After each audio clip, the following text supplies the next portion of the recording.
உள்ளே ஒரு பயணம். உன்னை நீ ஏற்றுக்கொள்ளும் நாள் உன் வாழ்க்கை மாறத் தொடங்கும். இந்த உலகில் நாம் அதிகம் எதிர்பார்ப்பது என்ன தெரியுமா? மற்றவர்கள் நம்மை புரிந்து கொள்ள வேண்டும், நம்மை மதிக்க வேண்டும், நம்மை ஏற்றுக்கொள்ள வேண்டும், நம்மை நேசிக்க வேண்டும். ஆனால் ஒரு கணம் அமைதியாக உங்களையே கேட்டு பாருங்கள். நான் என்னை முழுமையாக ஏற்றுக்கொண்டிருக்கின்றேனா? நம்மில் பலர் நம் குறைகளை மட்டுமே பெரிதாக பார்க்கிறோம். ஒரு தவறு நடந்தால் நான் போதுமானவன் இல்லை, ஒரு தோல்வி வந்தால் என்னால் முடியாது, ஒருவர் விமர்சித்தால் நான் மதிப்பில்லாதவன். இவ்வாறு நாமே நம்மிடம் பேசிக்கொள்வது மற்றவர்களின் விமர்சனத்தை விட ஆழமான காயத்தை ஏற்படுத்துகிறது. உன்னை ஏற்றுக்கொள்வது என்பது நான் குறையற்றவன் என்று நம்புவது அல்ல. என்னிடம் குறைகள் இருக்கலாம், ஆனால் அதனால் என் மதிப்பு குறையாது என்பதை உணர்வது. ஒரு விதையை பாருங்கள், அது ஒரு பெரிய மரத்தைப் போல இல்லாததால் தன்னை வெறுப்பதில்லை. தான் இருக்கும் நிலையில் முழுமையாக வளரத் தொடங்குகிறது.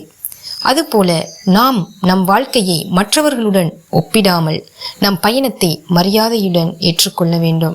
ஏற்றுக்கொள்வது என்பது வளர்ச்சியை நிறுத்துவது அல்ல, அது வளர்ச்சிக்கான முதல் படி. ஏனெனில் தன்னை வெறுக்கும் மனம் மாற முயற்சிக்கும், தன்னை நேசிக்கும் மனம் வளர முயற்சிக்கும். இரண்டிற்கும் பெரிய வித்தியாசம் இருக்கிறது.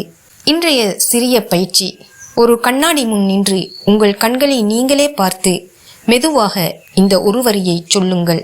நான் இன்னும் கற்றுக்கொண்டிருக்கின்றேன், நான் வளர்ந்து கொண்டிருக்கின்றேன், இன்று இருக்கும் என்னை நான் மரியாதையுடன் ஏற்றுக்கொள்கிறேன். முதலில் அது வித்தியாசமாக தோன்றலாம், ஆனால் அதை தொடர்ந்து செய்யும் போது உங்களுடனான உறவு மெதுவாக மாறத் தொடங்கும். இன்றைய சிந்தனை கேள்வி: உங்களிடம் நீங்கள் அதிகமாக விமர்சிக்கும் ஒரு விஷயம் என்ன? அதை இன்று கொஞ்சம் கருணையுடன் பார்க்க முடியுமா? பதிலை கருத்துக்களில் பகிர வேண்டிய அவசியமில்லை. உங்களுக்குள் நேர்மையாக பதிலளியுங்கள். இன்றைய நினைவுச்சொல்: உன்னை ஏற்றுக்கொள்வது பயணத்தின் முடிவு அல்ல, உண்மையான வளர்ச்சியின் தொடக்கம். உன்னை அறிந்தால் வாழ்க்கையை புரிந்து கொள்வாய்.